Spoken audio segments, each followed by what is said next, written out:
سورۃ تحریم کی ابتدائی آیات ہیں۔ الحمدللہ وکفی وسلام علی عبادہ الذین اصطفی، خصوصا علی سید الرسل وخاتم الانبیاء وعلى آلہ واصحابہ الاتقیاء۔ اما بعد فاعوذ باللہ من الشیطان الرجیم، بسم اللہ الرحمن الرحیم۔ یا ایہا النبی لم تحرم ما احل اللہ لک تبتغی مرضات ازواجک واللہ غفور رحیم۔ قد فرض الله لكم تحلة أيمانكم والله مولاكم وهو العليم الحكيم۔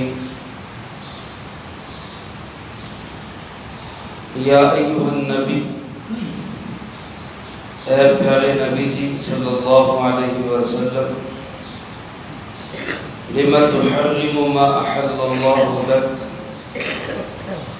کیوں آپ حرام قرار دیتے ہیں اس چیز کو جس کو اللہ رب العالمین نے آپ کے لیے حلال قرار دیا؟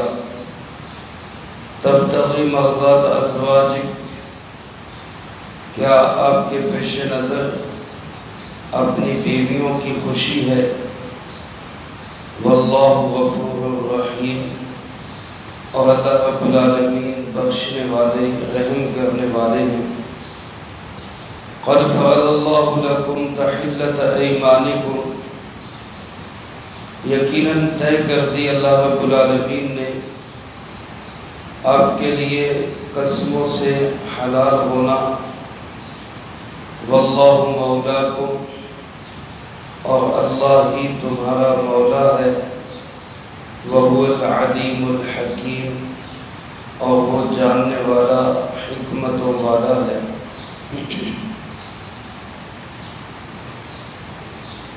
سورۃ مبارکہ کا نام التحریم ہے۔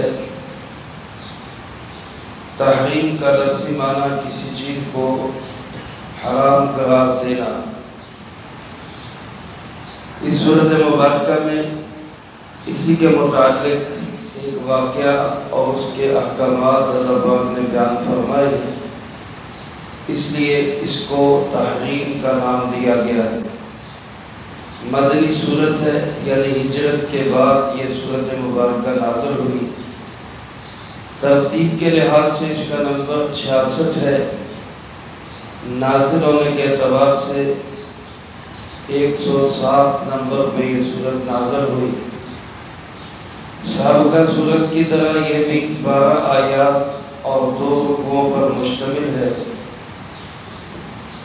اور علماء کرام مفسرین اعظام رحمہم اللہ نے لکھا ہے ان دونوں سورتوں کا مضمون بھی ملتا جلتا ہے۔ اس طرح اس سے پہلی سورت میں عائلی اور معاشرتی اصول و قوانین بیان ہوئے، اس سورت مبارکہ میں بھی ایسے ہی مسائل کا تذکرہ ہے۔ فرق صرف یہ ہے کہ پہلی سورت مبارکہ میں خامد اور بیوی کی آپس کی لڑائی ضد کی وجہ سے احکامات جو پیدا ہوتے ہیں، جو مسائل پیدا ہوتے ہیں، ان کے احکامات بیان ہوئے۔ اس سورۃ مبارکہ میں خامد کی محبت میں اگر کوئی مسائل پیدا ہو جائے تو اس کے کیا احکامات ہوں گے۔ اسلام نے ہمیں یہ سکھایا ہے کہ محبت ہو یا نفرت ہو، دونوں صورتوں میں اعتدال ہونا چاہیے۔ رسول اللہ صلی اللہ علیہ وسلم کی دعاؤں میں بھی ملتا ہے کہ بغض و عداوت میں بھی، غصے اور محبت میں بھی، ہر حال کے اندر انسان اعتدال کے دامن کو تھامے رکھے۔ انتہا پسندی یہ کسی صورت میں بھی اسلام میں قابل قبول نہیں۔ اس سورۃ مبارکہ میں ایسا ہی واقعہ پیش آیا کہ نبی کریم صلی اللہ علیہ وسلم کی محبت میں اعتدال سے ہٹتے ہوئے بعض ازواج مطہرات سے لغزش ہوئی، جس کے نتیجے میں سرکار دو عالم صلی اللہ علیہ وسلم نے خود پہ کسی چیز کو حرام قرار دیا۔ اللہ پاک نے اسی کے متعلق آپ صلی اللہ علیہ وسلم کو محبوبانہ عتاب بھی فرمایا، اور آپ علیہ السلام کے ذریعے پوری امت مسلمہ کو یہ بات سمجھا دی کہ کسی بھی چیز کو حلال اور حرام کرنے کا اختیار صرف کس کے پاس ہے؟ اللہ کے پاس۔ جناب نبی پاک صلی اللہ علیہ وسلم سب سے بڑا مرتبہ مقام رکھتے ہوئے امام الانبیاء ہیں، محبوب خدا ہیں، اس کے باوجود حلال کو حرام کرنے کا یا حرام کو حلال کرنے کا اختیار آپ صلی اللہ علیہ وسلم کے پاس بھی نہیں۔ یہ اختیار صرف اللہ رب العالمین کا ہے۔ حدیث کی کتابوں میں آتا ہے، واقعہ کچھ یوں پیش آیا کہ نبی کریم صلی اللہ علیہ وسلم کی عادت مبارکہ تھی، اب روزانہ عصر کی نماز کے بعد تھوڑی تھوڑی دیر کے لیے سب ازواج مطہرات کے گھروں میں جایا کرتے تھے۔ ویسے تو اگر کسی شخص کی ایک سے زائد بیویاں ہوں تو ان میں ملنے میں، آنے جانے میں، رہنے میں برابری ضروری ہے۔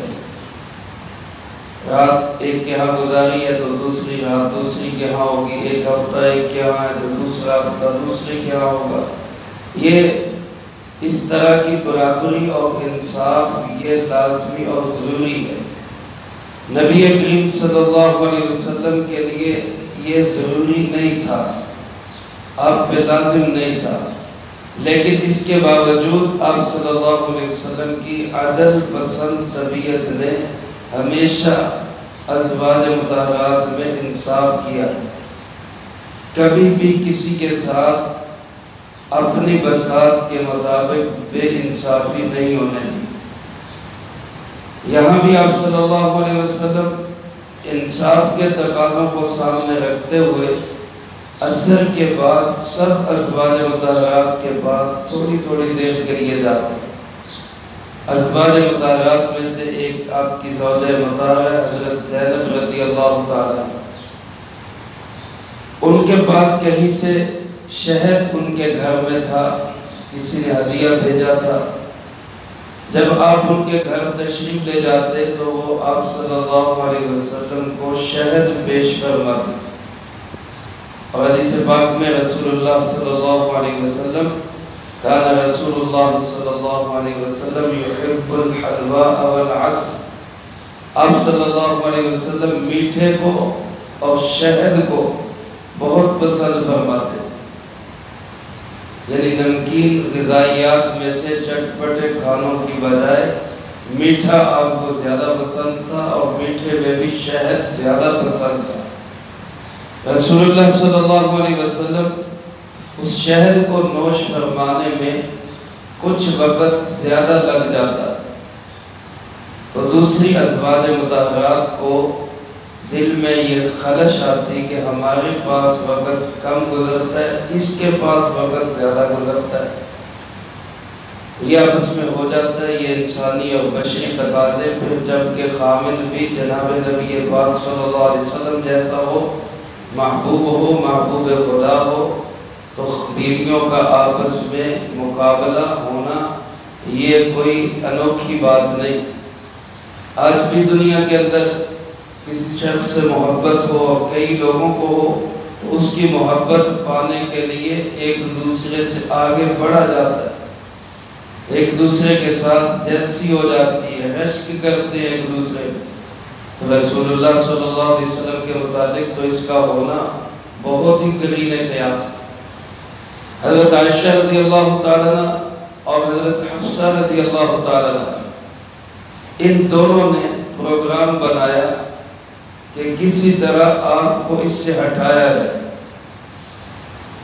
تو دونوں نے یہ سکیم بنائی کہ کہ جب آپ ان کے پاس آئیں گے، تشریف لائیں گے، تو آپ سے یہ کہیں گے کہ آپ کے منہ مبارک سے مغافیر کی سمیل آ رہی ہے۔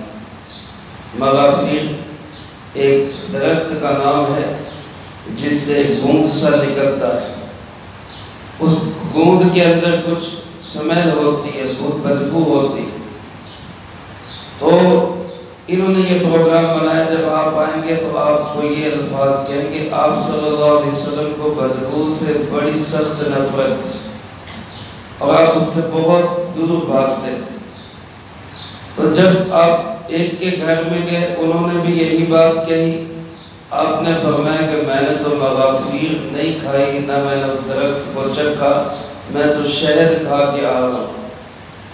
پھر دوسری کے گھر میں گئے، اس نے بھی یہی بات کہی، تو آپ صلی اللہ علیہ وسلم کو محسوس یہ ہوا، ازواج مطہرات نے بھی کہا ہو سکتا ہے شہد کی مکھی اس درخت پہ بیٹھی ہو اور اس کا اثر شہد میں ہو۔ آپ نے پھر یہ طے کر دیا کہ میں آج کے بعد شہد استعمال نہیں کروں تاکہ بدبو نہ آئے، سمیل نہ آئے منہ سے۔ لیکن آپ نے یہ بات اپنے طور پہ طے کی، ادھر اللہ رب العالمین کی طرف سے یہ وحی نازل ہو گئی، یا ایھا النبی، اے پیارے نبی جی صلی اللہ علیہ وسلم، لما تحرم ما احل اللہ لک، آپ اس چیز کو کیسے حرام قرار دے سکتے ہیں جو اللہ نے آپ کے لیے حلال کی۔ شہد حلال ہے اور ایک پاکیزہ چیز ہے، بلکہ قرآن کریم میں فرمایا فی شفاء للناس، اس میں لوگوں کے لیے شفا ہے۔ اب ایک ایسی چیز کو آپ خود پہ حرام قرار دیں، یہ آپ کیسے کر سکتے؟ تبتغی المرضات ازواجک، کیا آپ بیویوں کی خوشنودی کو پسند کرتے ہیں؟ آپ کے پیش نظر یہ ہے کہ بیویاں خوش ہو جائیں، اور اس لغزش پہ، اس انسانی اور بشری فطرتی معمولی سی لغزش پہ بھی اللہ رب العالمین نے پہلے یہ بات بتا دی، واللہ غفور الرحیم، کہ گھبرانا نہیں، اللہ بہت معاف کرنے والے اور رحم کرنے والے۔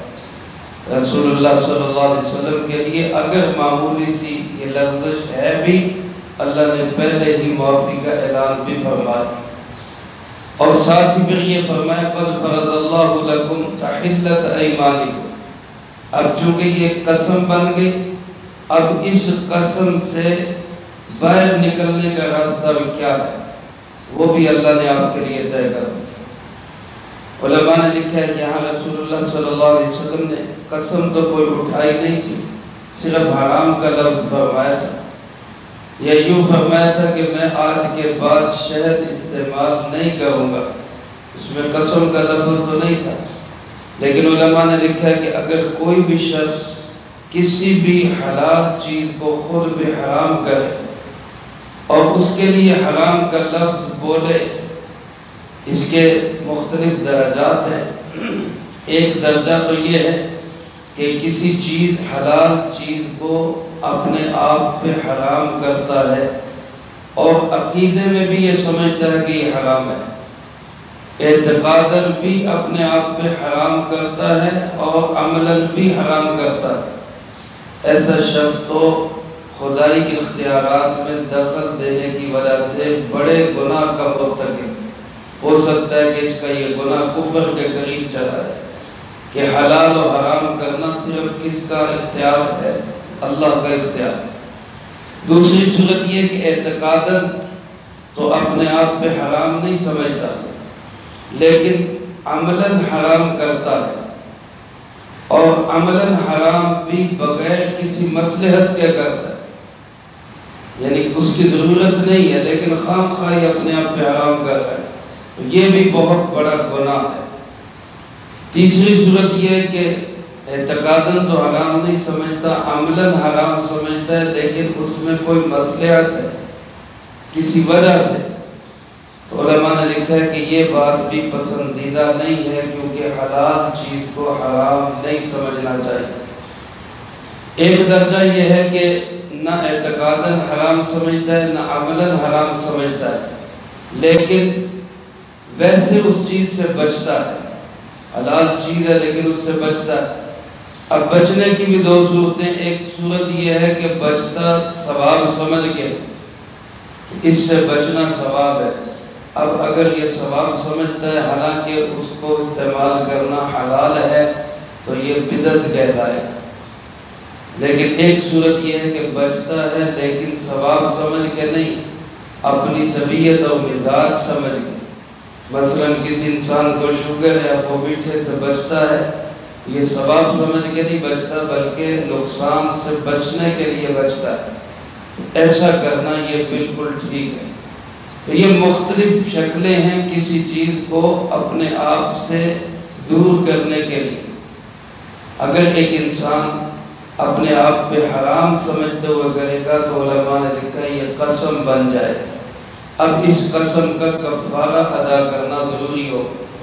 رسول اللہ صلی اللہ علیہ وسلم کے لیے بھی اللہ نے قسم کے اسی کفارے کو طے کیا، فرمایا واللہ مولاکم، اللہ ہی تمہارا مولا ہے، تمہارا کارساز، تمہاری بگڑی بنانے والا، مشکل کشا، حاجت روا، مسئلے حل کرنے والا، وہ صرف اور صرف کون ہے؟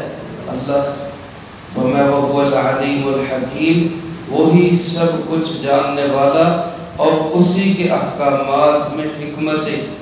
لہذا انسان کا فرض یہ ہے اللہ کے احکامات پہ چلے، اپنی مرضی نہ کرے۔ لہذا رسول اللہ صلی اللہ علیہ وسلم کے ذریعے مجھے آپ کو بھی پوری امت مسلمہ کو، قیامت تک آنے والے انسانوں کو یہ بات سمجھا دی گئی کہ کسی بھی چیز کو حلال یا حرام کرنے کا اختیار وہ صرف اللہ کا اختیار ہے۔ باقی انسان بتا سکتا ہے، علماء بتا سکتے ہیں کہ یہ چیز حلال ہے حرام ہے، خود سے حلال و حرام کسی چیز کو بنا نہیں سکتی۔ اللہ مجھے آپ کو سب کو اس کی صحیح سمجھ نصیب فرمائے، جو کہا سنا اس کو زندگی میں لا کے دوسروں تک پہنچانے کی توفیق عطا فرمائے۔ اللہم انت السلام و منک السلام، تبارک ربنا و تعالیت یا ذا الجلال والاکرام۔ اللہم اعنا علی ذکرک و شکرک و حسن عبادتک، اللہم احسن عاقبتنا فی الامور كلها واجرنا من خزي الدنيا وعذاب الآخرة، اللهم باقية كباقية الوليد، اللهم استر عوراتنا وآمن روعاتنا، اللهم إنا نجعلك في نحورهم ونعوذ بك من شرورهم، اللهم اكفنا بحلالك عن حرامك وأغننا بفضلك عمن سواك، اللهم اكفنا كل